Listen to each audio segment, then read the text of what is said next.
Oke.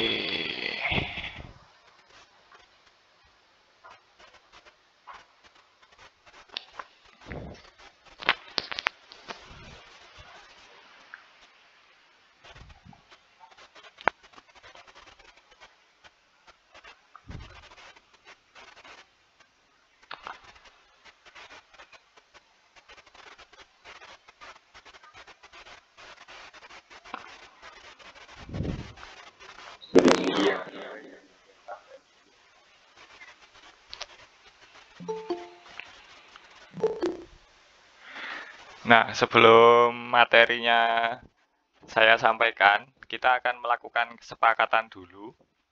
Jadi di Google Meet ini ada beberapa aturan yang harus kita sepakati.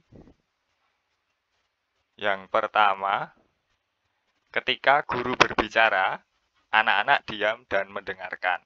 Jadi, mic-nya ketika Pak Guru ngomong, tolong dinonaktifkan.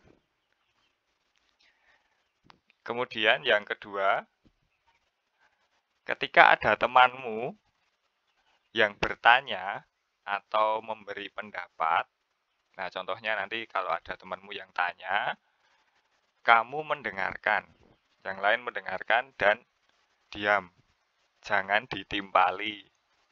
Biar tidak saut-sautan. Nah, nanti kalian akan mendapat kesempatan untuk ngomong. Jadi, mic-nya untuk sementara ini dinonaktifkan dulu agar suara Pak Guru bisa terdengar dengan jelas. Oke, sepakat? Yang kita sepakati dengan mengangkat tangan? Ya. Baik. Materi pagi ini yaitu bahasa Indonesia, yaitu menentukan makna kata atau istilah dalam teks.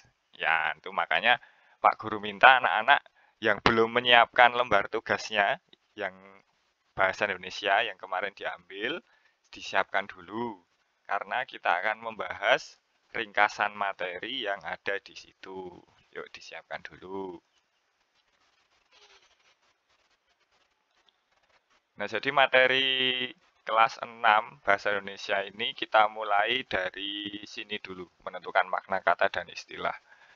Nah, biasanya materi ini itu muncul di soal ujian pada nomor 1 dan 2. Pasti ada, soalnya paling tidak ada dua soal di soal ujian. Jadi ini penting, karena materinya cukup mudah dan anak-anak saya kira cepat untuk belajar materi ini.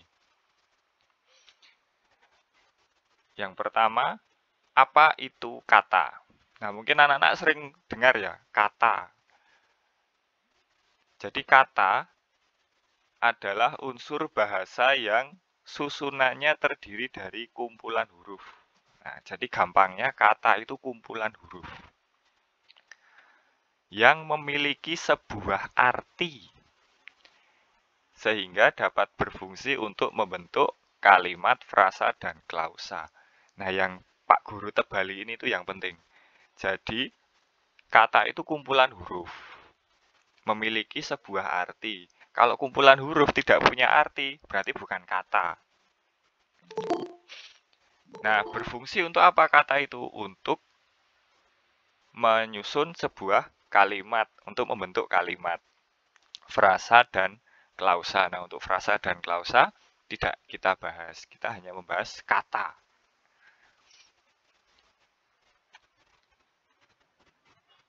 Lalu, apa itu istilah?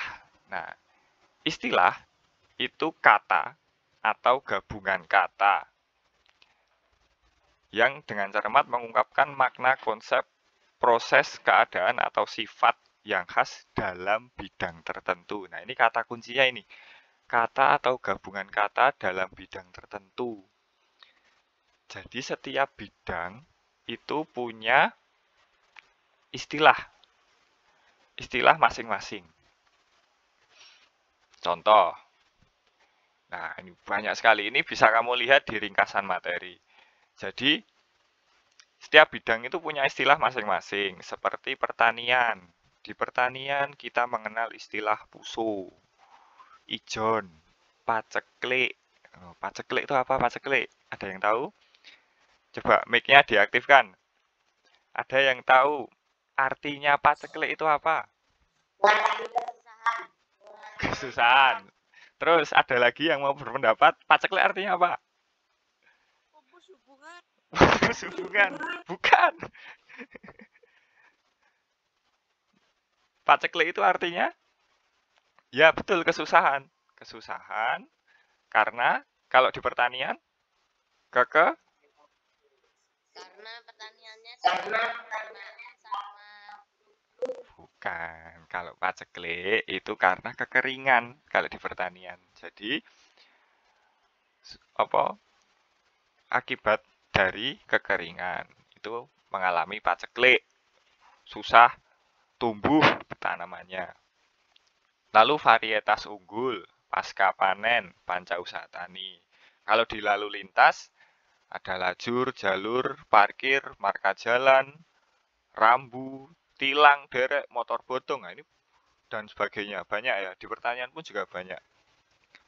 Nah, biasanya kalau anak-anak tuh yang sering dengar apa? Di sepak bola, kick off, penalti, hands, offside. Coba offside artinya apa? Out. Anak gawang, back, kiper. Kiper itu penjaga gawang. Ada gelandang, ada gol. Jadi setiap bidang itu mempunyai istilah masing-masing. Nah,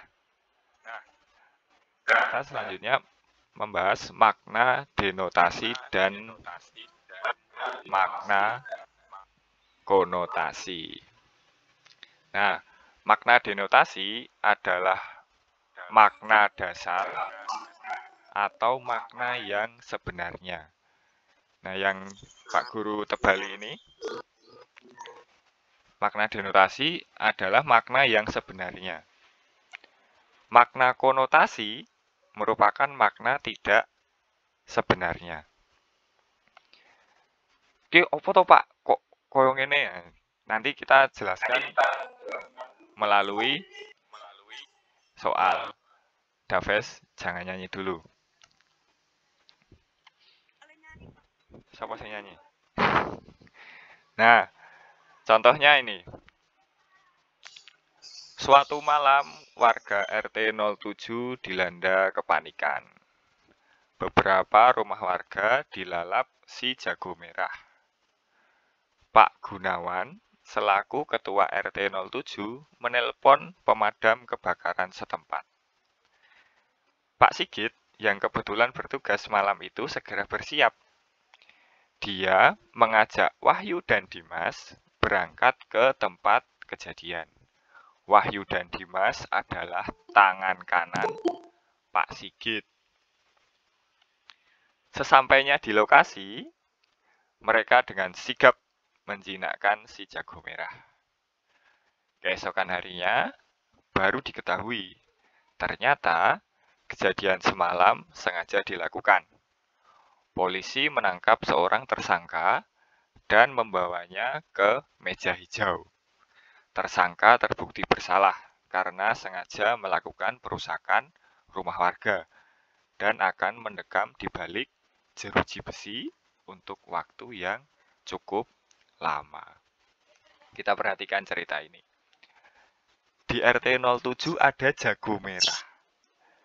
Beberapa rumah warga dilalap si jago merah. Nah, ini artinya apa jago merah itu? Kebakaran. Ya, udah ketemu satu, kebakaran.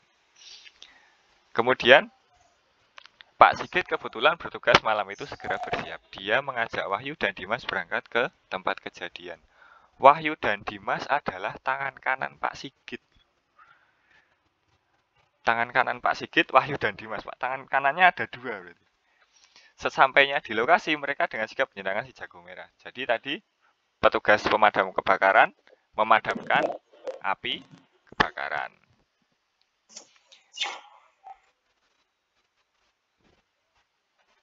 Jadi, pertanyaan pertama. Makna kata jago merah pada teks tersebut adalah, nah pada teks tersebut ada kata jago merah. Apakah A. Api kebakaran, B. Ayam jantan berwarna merah? Apa? Api kebakaran. Nah, jadi contohnya seperti itu. Istilah itu artinya, maknanya itu tergantung dari kalimatnya. Coba kalau yang kedua. Makna kata tangan kanan pada teks tersebut adalah, ini kurang S ya. A. Pembantu utama atau orang kepercayaan. B. Tangan sebelah kanan. Yang A. Jadi tangan kanan itu punya arti, makna konotasi. Nah, ini bedanya konotasi dan denotasi. Kalau konotasi, tangan kanan itu artinya pembantu utama atau orang kepercayaan. Contohnya si Daves dengan Rasya. Daves itu tangan kanannya Rasya karena Rasya percaya dengan Daves. Kowe ngewangi aku ya. Nah, dia jadi tangan kanannya si Rasya. Tapi kalau Rasya Rasya makan dengan tangan kanan. Apa yo terus didulang Daves kan enggak. Nah, jadi artinya di situ tangan kanan yaitu tangan sebelah kanan. Oke, soal selanjutnya. Makna kata meja hijau. Nah, tadi ada kata meja hijau. Tersangka dibawa ke meja hijau. A. Artinya apakah pengadilan? B. Meja yang berwarna hijau. Yang A. Pengadilan. Jadi meja hijau itu di teks tersebut artinya pengadilan. Kalau ayah membeli meja hijau di toko, nah itu berarti artinya meja berwarna hijau. Bedanya di situ. Jadi tergantung kalimatnya. Makna kata jeruji besi pada teks tersebut adalah A. Kerangkeng, B. Penjara. B, Pak. B.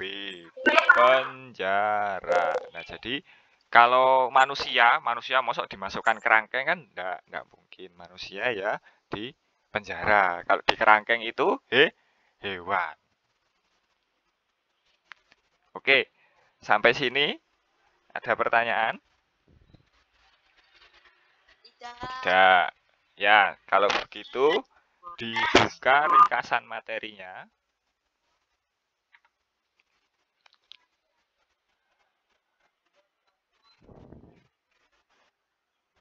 Pak Guru akan menjelaskan contoh soal yang ada di ringkasan materi.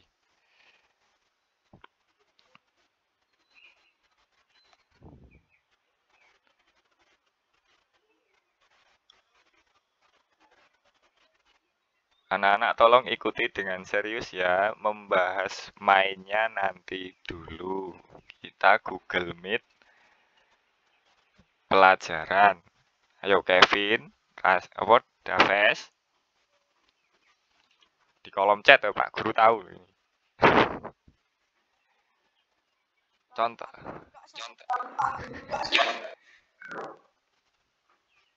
Nah, contoh soal yang ada di ringkasan materi coba dibuka.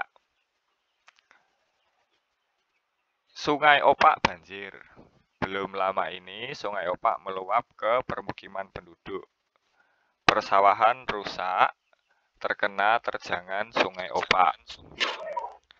Para relawan bahu-membahu menolong korban banjir. Para relawan menggendong lansia menuju ke tempat pengungsian.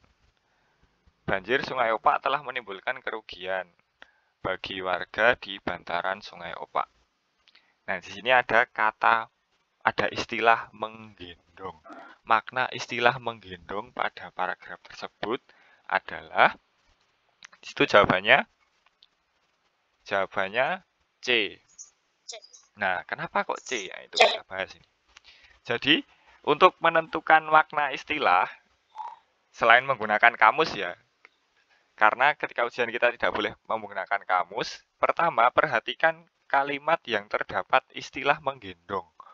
Nih, para relawan menggendong lansia menuju ke tempat pengungsian. Kemudian, kamu lihat pilihannya. Apakah relawan membawa lansia dengan 2 tangan?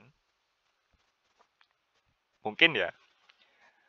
Mungkin. Berarti A juga A bisa. Terus B. Apakah para relawan membawa lansia di atas kepala? Tidak mungkin. Masuk mbah-mbah dibawa di atas kepala tidak mungkin. Kalau membawa di pinggang, nah itu baru bisa masuk akal. Seperti kamu menggendong temanmu atau menggendong adikmu, itu kan adikmu kamu bawa di pinggang. Kemudian membawa di bahu. Nah, membawa di bahu ini disunggi.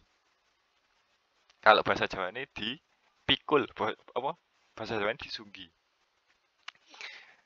Nah, yang paling pas adalah membawa di pinggang karena ini untuk manusia. Jadi menggendong itu membawa di pinggang. Kalau membawa dengan kedua tangan itu membopong. Terus kalau membawa di atas bahu itu menjunjung atau menyunggi. Maaf, tadi yang di atas kepala menyunggi ya. Kalau membawa di bahu itu memikul. Begitu. Jadi pertama lihat dulu kalimatnya. Terus kamu lihat jawaban yang paling pas masuk ke situ tuh yang mana toh? Itu. Dibayangke. Yo, soal nomor 2. Banjir sering melanda beberapa kota saat musim hujan tiba. Buruknya sistem drainase menjadi penyebab utama. Hal ini dapat disikapi dengan menambah jumlah biopori yang sudah ada. Biopori dapat meningkatkan kemampuan tanah dalam menyerap air. Makna istilah biopori pada paragraf tersebut adalah, kalau di sini jawabannya B. B.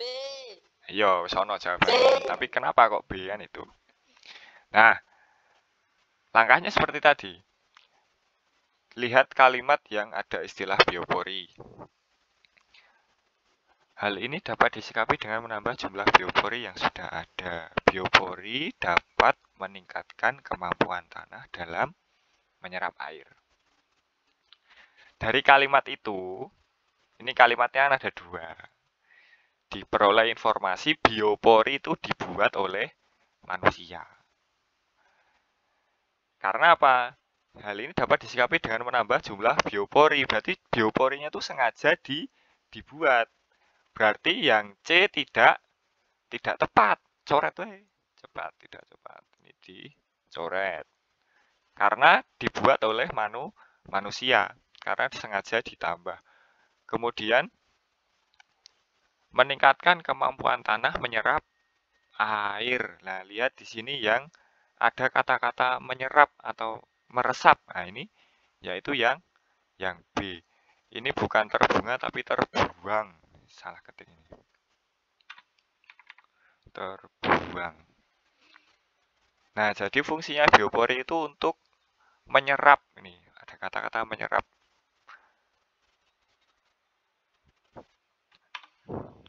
Kalau ini saluran air yang terhubung pada bak tampung. Oh, terhubung ya, terhubung pada bak tampung. Nah, ini tidak ada kata-kata menyerap, tidak ada istilah menyerap di sini. Kemudian lubang tanah yang menuju saluran pembuangan air. Ini lubang got atau selokan. Terus ini juga selokan atau biasanya talang air. Nah, itu dia masuk ke bak tampung. Sudah ada Ves, chatnya. Fokus dulu Ves. Nah, untuk tugasnya silahkan kamu kerjakan sendiri ya. Ini tidak Pak Guru tidak bahas, besok ketika sudah selesai hari Kamis kamu kumpulkan, baru Pak Guru koreksi. Yang perlu kalian perhatikan, jangan sampai terjebak dengan soal, karena di sini ada beberapa kata yang maknanya hampir sama, seperti lemas. Lemas di sini apakah badan terasa tidak memiliki tenaga atau badan sulit untuk bergerak? Ini kan hampir sama maknanya. Kemudian kasir, apakah itu tempat membayar barang yang dibeli atau pemegang keuangan di swalayan. Jadi ini kamu pastikan karena masih latihan, boleh menggunakan kamus. Jadi kamu lihat maknanya di kamus. Dulu kelas 5 pernah ya? Wah, sudah lupa. Pak Guru minta kalian download aplikasi KBBI. Atau boleh lewat Google juga boleh. Kamu ketik aja arti kata kasir, kayak gitu. Terus nanti keluar itu artinya, kamu paskan di sini yang mana yang paling pas. Terus yang room 2 ini yang perlu saya jelaskan. Istilah ini tolong dibuat kalimat dengan tepat. Contohnya, coba. Ada istilah penalti. Nah, kalau ini kita buat kalimat, ini karena istilahnya ada di sepak bola, boleh. Di sepak bola ada istilah penalti. Ronaldo mendapat ganjaran. Ronaldo mendapat kesempatan melakukan tendangan penalti. Nah, seperti itu. Demokrasi itu apa? Itu kamu cari di kamus dulu. Setelah kamu tahu artinya, baru kamu tulis di buku. Baru kamu buat kalimatnya. Seperti itu. Modal, paceklik tadi apa? Terus komisi, ya itu kamu cari di kamus. Nah, ada pertanyaan dari Mas Daves. Apa, Ves? Di chat. Lah iya. Makanya kita bahas. Kan tidak semua anak mengerjakannya bareng.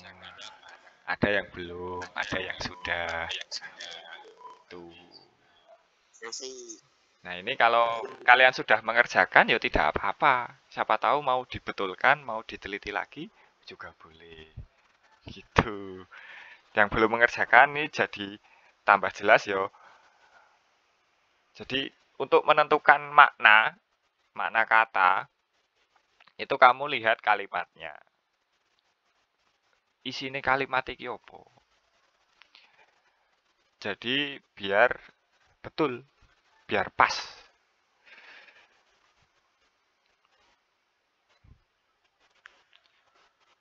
Jadi cara menentukan makna kata atau istilah. Yang pertama, perhatikan dengan cermat kalimat yang mengandung kata tersebut. Kedua, coret jawaban yang tidak tepat. Kalau pilihan ganda, kamu boleh coret yang tidak tepat atau tidak sesuai atau tidak nyambung dengan makna kata dalam kalimat tersebut.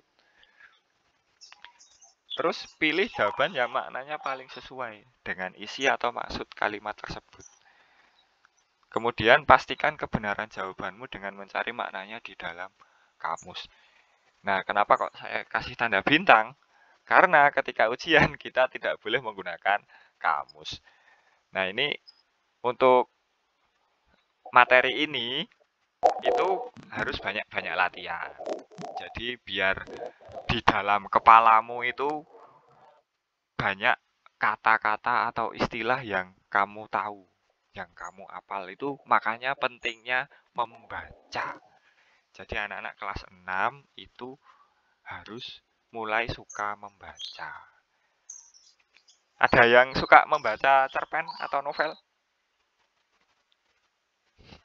Tidak ada. Coba, tidak apa-apa, mic-nya diaktifkan dulu, kita ngobrol. Ada yang suka baca ini, koran, majalah gitu? Saya Pak. Nah, jadi kamu kan sudah gede ya, sudah bisa baca. Itu kemampuan membacamu itu ya dimanfaatkan. Jangan cuma membaca WA, membaca apa? Game, membaca FF. Membaca manga juga tidak apa-apa. Tapi membaca manga atau komik, membaca komik, iya. Kalau membaca komik atau manga itu jangan banyak-banyak, dibatasi. Karena itu kalau kamu lupa belajar, lupa tugasmu, ya maneman. Kan seneng toh, mesti nek maca manga, maca komik. Karena Pak Guru juga baca komik. Pak Guru juga baca manga. Jadi dari ya manga One Piece. Jadi dari membaca itu, membaca manga itu Pak Guru jadi, oh ternyata banyak ya istilah-istilah yang ada di luar sana yang kita tidak tahu. Apalagi kalau kamu membaca apa buku-buku yang ada ilmunya, buku-buku pengetahuan. Seperti buku pelajaran, buku ensiklopedia. Kamu baca artikel di internet kayak gitu. Itu kan pasti ada istilah-istilah yang kamu tidak tahu. Nah, itu buat belajar. Kamu cari di kamus, artinya apa toh? Biar di otakmu tuh isinya enggak cuman game. Siapa sing seneng nge-game ayo? Ah, comeback ya. Jadi kepalamu tuh isinya jangan cuman game, jangan cuma main terus. Di sini mung TikTokan, Instagram, nah itu wes cukup. Mas di drop Mas. Jangan banyak-banyak. Nah itu ya. Ada pertanyaan tentang materi ini. Kalau tidak, ini animation Indonesia, tolong jangan lakukan presentasi. Nah, kita akhiri. Kalau tidak ada pertanyaan, agar tidak terlalu lama. Nah, nanti yang teman-temannya yang belum bisa gabung, dikasih tahu kalau bisa melihat rekamannya di YouTube. Terus besok materinya matematika. Kita mulai seperti biasa jam 8. Kemudian pesan dari Pak Guru, belajar di rumah itu tidak sama dengan libur. Jadi kalian kalau belajar di rumah, yo benar-benar belajar di rumah dari jam 8 boleh, dari jam 7 juga boleh. Dari jam 8 sampai jam 12 contohnya. Ya wis. Oh. Awal apa, Pak? Oh ya. Awal Agustus, Pak. Bentar. Jadi ini sementara kita belajar di rumah dulu. Terus jangan samakan belajar di rumah dengan libur. Belajar di rumah ya belajar di rumah, libur ya libur. Terus pamane kamu punya tugas dikerjakan dulu baru main. Jangan main terus mengerjakan tugas. Kesel kowe engko capek. Jadi susah-susah dhisik baru seneng. Belajar dulu baru main. Terus masuknya kapan? Masuknya untuk masuk sekolahnya ini karena PPKM-nya diperpanjang sampai tanggal 2, tanggal 2 Agustus ya. Kata Pak Presiden tadi malam. Jadi paling cepat yo Agustus, bulan Agustus, minggu kedua. Jadi untuk jadwalnya nanti Pak Guru buatkan, nanti tak share di grup untuk jadwalnya, jam berapa masuknya, terus kelompoknya bagaimana. Seperti yang pernah Pak Guru sampaikan kemarin, hanya saja itu tertunda ya. Harusnya minggu ini, harusnya hari ini kita bisa sekolah kalau tidak ada PPKM. Tapi karena diperpanjang sampai Agustus, jadi baru bisa Agustus. Jadi sementara kita belajarnya seperti ini dulu.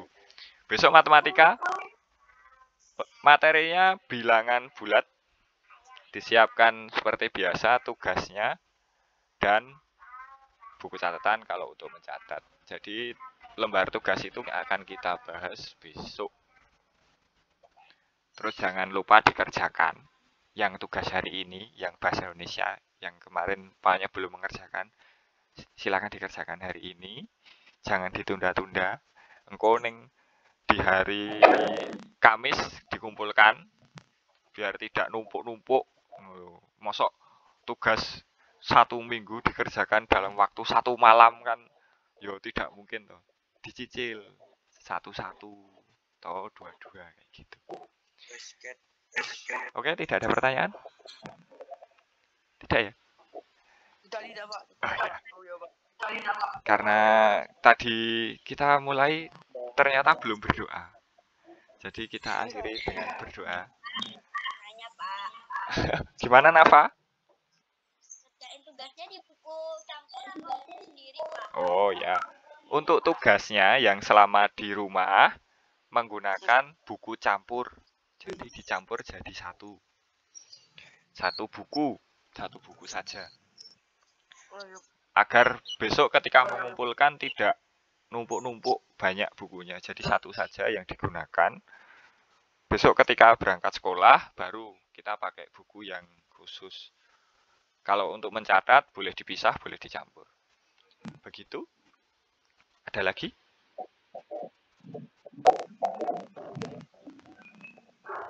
Tidak, Pak. Ya. Kalau begitu saya akhiri.